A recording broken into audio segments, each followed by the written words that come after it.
தம்பி ஆகாஷ் படுகொலையை கண்டித்து நீண்ட நாட்களாக 13 நாட்களாக தொடர்ந்து அனைவரும் ஒன்றிணைந்து போராட்ட களத்தில் இருந்து வருகிறோம். ஒவ்வொரு நாளும் ஒவ்வொரு தலைவர்கள் ஆதரவு கொடுத்து வந்து சென்றார்கள். அதை நாம் பார்த்தோம்.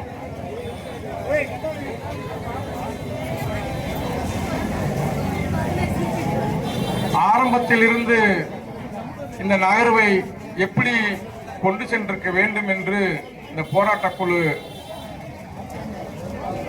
அனைவரும் கலந்து ஒரு முடிவெடுத்து பெருவாரியாக திரட்டி சென்றிருந்தால் இன்று நமக்கு விடிவு கிடைத்திருக்கும் என்று ஒரு வருத்தம் இருக்கிறது. ஒவ்வொரு நாளும் நாங்கள் வருகை தருவதாக நண்பர் பண்பாட்டுக் கழக முன்னாள் தலைவர் பாலா அவர்களிடம் நான் பேசிக் கொண்டிருப்பேன். நண்பர் அழகுசாமி பாணியிடம் கேட்டுக் கொண்டிருப்பேன். பிறகு இவர்கள் ஒரு முடிவெடுத்து நேற்றைய தேதி சரியாக 11:30 மணி அளவில் முதுகுளத்தூர் வட்டார சங்கத்தின் கமிட்டியிடம் வந்து கடிதம் கொடுத்து ஆதரவு கேட்டு அழைப்பு கொடுத்தார்கள். பிறகு முதுகுளத்தூர் தேவேந்திரகுல வேளாளர் வட்டார சங்கத்தின் கமிட்டி 26 நபர்கள் சேர்ந்து மதிய உணவை முடித்துவிட்டு இரவு 11 மணி வரையும் கிட்டத்தட்ட 40 கிராமம் நாங்கள் சுற்றி இன்றைக்கு அந்த குறுகிய காலகட்டத்தில் குறைந்த மணி நேரத்தில் 11 வாகனங்கள் எடுத்து நாங்கள் பெருவாரியான மக்களை பரவலாக திரட்டி இங்கே வந்திருக்கிறோம்.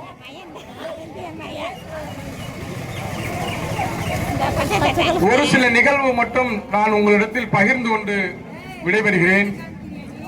நான் சிறு வயதிலிருந்து படிக்கும் காலத்தில் இருந்து அண்ணன் ஜான்பாண்டியன் வழியில் பயணம் சென்றவன். பிறகு அதை விட்டு சற்று விலகி அண்ணன் சீமான் கூட பயணம் செய்து கொண்டிருக்கிறேன். எங்கு பயணித்தாலும் எனது நோக்கமும் எனது எண்ணமும் எனது சிந்தனையும் எங்கு இருக்கும் என்று சொன்னால் என் சமூகம் சார்ந்துதான் இருக்கும். நீங்கள் இந்த திருமலையை பற்றி எங்கு வேண்டுமானாலும் விசாரித்து பாருங்கள். நான் யாரு கூட இருந்தாலும் சமூகம் என்றுதான் சண்டை செய்து கொண்டிருப்பேன். நமக்கு முன்னோர்கள் சொல்வார்கள் சமரசமின்றி சண்டை செய்ய வேண்டும் என்று. அதுபோல ஏதோ ஒரு அமைப்பில் இருந்தாலும் கட்சியில் இருந்தாலும் சமூகத்தை பற்றி பேசக்கூடாது என்று சொல்வார்கள். அதற்கு நான் கட்டுப்பட்டவன் அல்ல.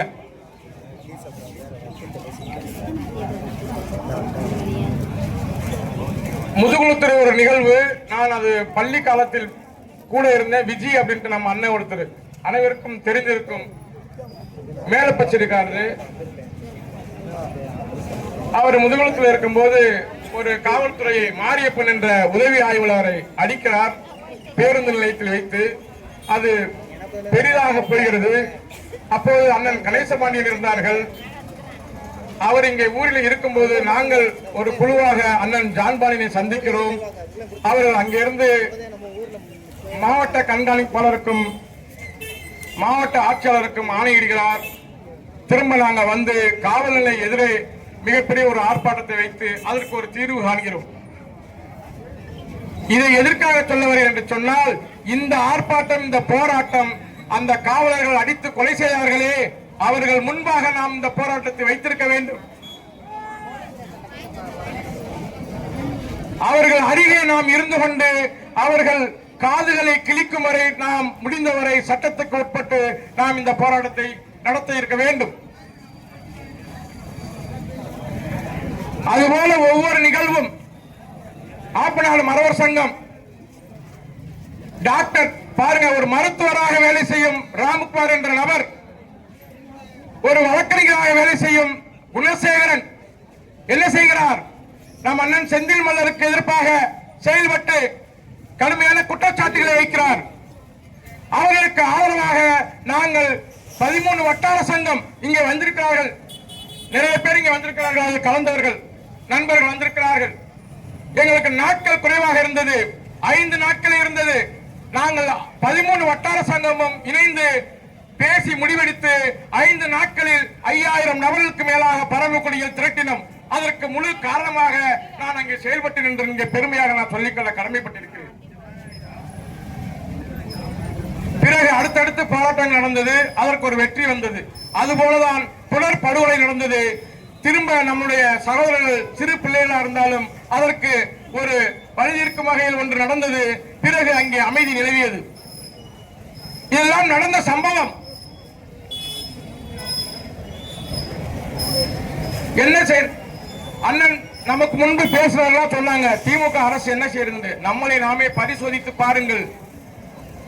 உண்மையிலேயே நிசப்தமான உண்மை என்னவென்றால், திமுக அரசு அண்ணா வந்த காலகட்டத்தில் இருந்தும், கலைஞர் வந்த காலகட்டமா இருக்கட்டும், இப்போது இருக்கும் காலகட்டமா இருக்கட்டும், எப்போதும் இந்த சமூகத்துக்கு அநீதியைத்தான் விதித்திருக்கிற தவிர நமக்கு ஒருபோதும் உறுதுணையாக இருந்ததே கிடையாது.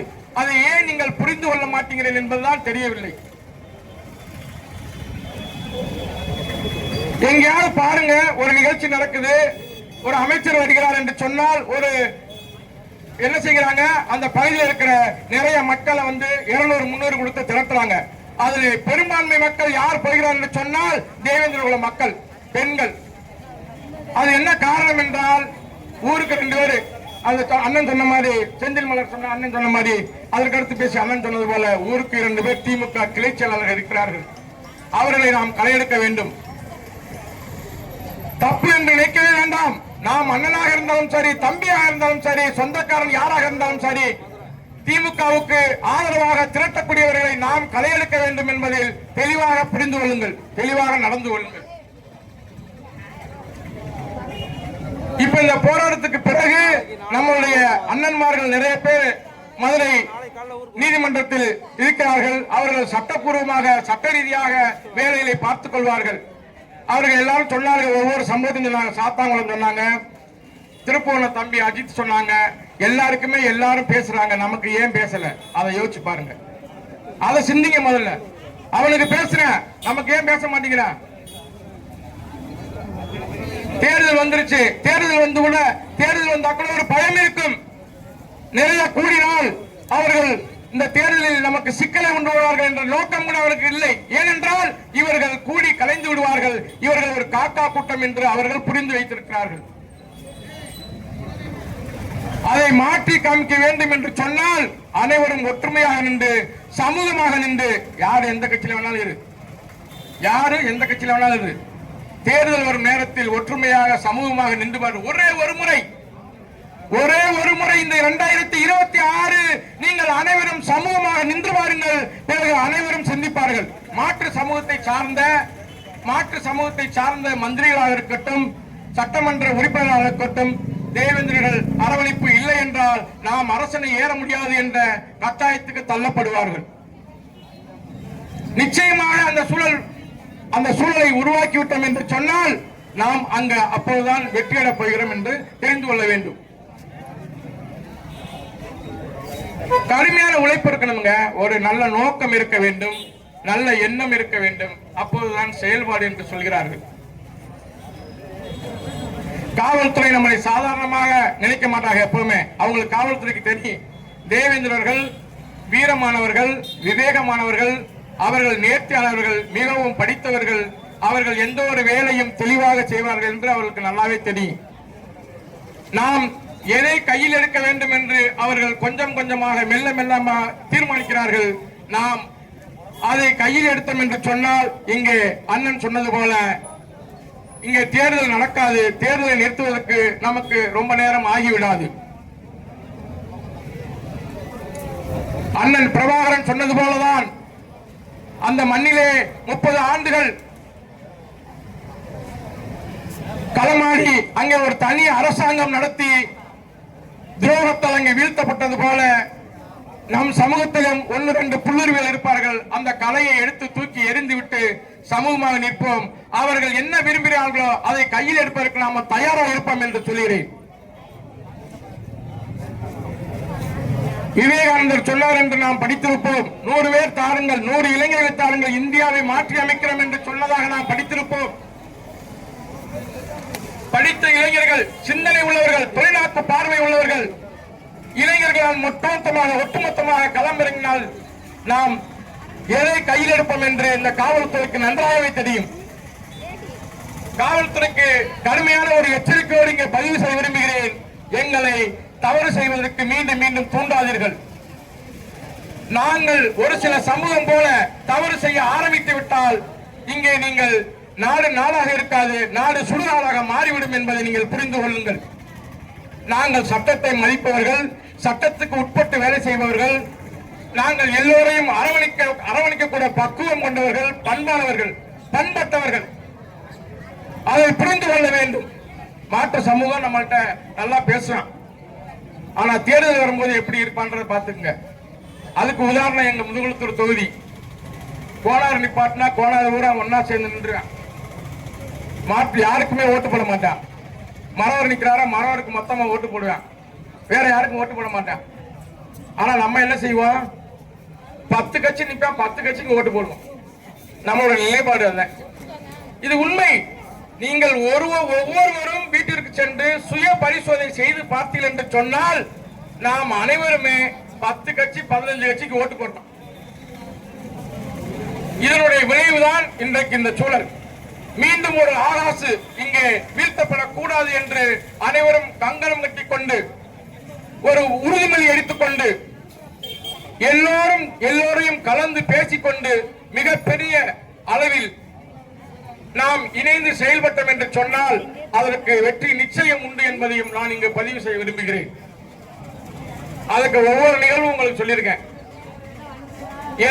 நிறைய இருக்கு. ஒரு நிகழ்ச்சியை சொல்றேன் கேளுங்க. சென்னையில கீழ்ப்பாக்கத்துல ஒரு காவல் நிலையம். அந்த காவல் நிலையத்துல ஒரு போதையில நான் சார்ந்த ஒரு கட்சியை சார்ந்த பையன் போதையை போட்டு அங்க சண்டை செய்யறான் பக்கத்துல. அவனை காவல்துறைக்கு கூட்டிட்டு போறாங்க. அங்க காவல்துறையில பெரிய பிரச்சனை நடக்குது. ஆய்வாளர் மிரட்டுறாரு, உதவி ஆய்வாளர் மிரட்டுறாரு. ஆனா அந்த பையன் வெகுண்டு எழுந்து சண்டை போற அந்த ஆய்வாளர்கிட்டையும் உதவி ஆய்வாளர்கிட்டையும். என்ன காரணம்னா அந்த பையன் மறவர் சமூகத்தை சார்ந்த பையன். இரவு 1 மணி 1:30 இருக்கு என்னை கூப்பிடுறான். நான் அங்க போய் நிக்கிறேன். அங்கே அந்த காவல் நிலையத்தில் உள்ள ஒரு நடுநிலை காவலர், அவர் ஆய்வாளர் இல்ல, உதவி ஆய்வாளர் இல்ல, நடுநிலை காவலர் ஒருவர். அவர் என்ன சொல்கிறார், அந்த பையனுக்கு முழுமையாக அவரை அரவணைச்சு கொண்டு அந்த உதவி ஆய்வாளரையும் இவர் மிரட்டுகிறார். அவர் என் சமூகத்தை சார்ந்தவர், நீங்கள் ஒன்றும் செய்யாதீர்கள் என்று. நம் சமூகத்தில் இருக்கும் அதிகாரி ஒருவரிடத்தை நீங்கள் போய் கேளுங்கள் உதவி என்று கேட்டால் அவர்கள் சொல்வார்கள் சட்டம் பார்த்துக் கொள்ளும், சட்ட ரீதியாக செயல்படும் அப்படின்னு. இதனாலே நமக்கு வர சட்ட சிக்கல், இதுவே நமக்கு வர சட்ட சிக்கல். அப்ப இந்த சட்ட சிக்கலை பூரா நீங்க களையணும் என்று சொன்னால் கடுமையாக உழைக்க வேண்டும். யாரும் நம்ம மக்கள் வரலாம் நினைக்காதீங்க. நம்ம மக்கள் அருமையான மக்கள், தன்மையான மக்கள்.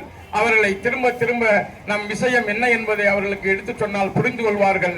அவர்கள் புரிதலை உருவாக்கிவிட்டு அவர்களை ஒன்றிணைத்து மிகப்பெரிய கூட்டத்தை நாம் கூட்டி போரிட்டால் தான் அந்த போரில் வெற்றி பெற முடியும் என்பதை புரிந்து கொள்ளுங்கள். அதற்கு ஒரு எடுத்துக்காட்டு, சரியான எடுத்துக்காட்டு சாத்தான்குளம் கொலைதான். அரை மணி நேரத்தில் 5000 பேர் கூடினான்னு பத்திரிகை எழுதுறேன். அரை மணி நேரத்தில் 5000 பேர் கூடினான்னு பத்திரிகை எழுதுறான். நம்ம 13 நாளா இருக்கான், யாருமே கேட்கல. அத்தனை தலைவர்கள் வந்து சென்றிருக்கிறார்கள். இதற்கு இன்னும் ஒரு தீர்வு கிடைக்கவில்லை. அப்ப என்ன செஞ்சிருக்கணும், எல்லாரும் இங்க உட்கார்ந்து இருக்கணும். அனைத்து தலைவர்களும் எல்லாத்தையும் தூக்கி எரிந்து விட்டு இங்க உட்கார்ந்து இருக்கணும். போங்களா, எங்களுக்கு தேர்தல் வேணாம், நாங்க தேர்தல் தனியா நடத்திக்கிறோம். என்ன செய்ய முடியாதா? ஒற்றுமையாக நாம் எதை நினைத்து நகர்கிறோமோ அந்த நகர்வு சரியான இடத்தில் கொண்டு போய் சேர்க்கும் என்பதை புரிந்து கொண்டு அனைவரும் ஒற்றுமையாக செயல்பட வேண்டும். எல்லா விஷயங்களையும் கலந்து எறிந்துவிட்டு சமூகமாக நிற்போம் என்று கூறி எனக்கு வாய்ப்பு கொடுத்த அனைத்து சொந்தங்களுக்கும் நன்றியை தெரிவித்துக் கொண்டு, எங்கு எது நடந்தாலும் இந்த சமூகத்துக்கு நாங்கள் முதுகுளத்தூர் வட்டார சங்கம் சார்பாக உறக்கம் இல்லாமல் துணிச்சலோடு திமிரோடு நாங்கள் நிற்போம் என்பதை நாங்கள் பதிவு செய்கிறோம். காவல்துறையாக இருந்தாலும் சரி, ராணுவமாக இருந்தாலும் சரி, எங்களை ஒடுக்க வேண்டும் என்று நினைத்தால் நாங்கள் ஒடுங்க மாட்டோம், வீடு கொண்டு எழுந்து திருப்பி அடிப்போம் என்பதை காவல்துறைக்கு கடுமையான எச்சரிக்கையோடு பதிவு செய்து விடைபெறுகிறேன். நன்றி, வணக்கம்.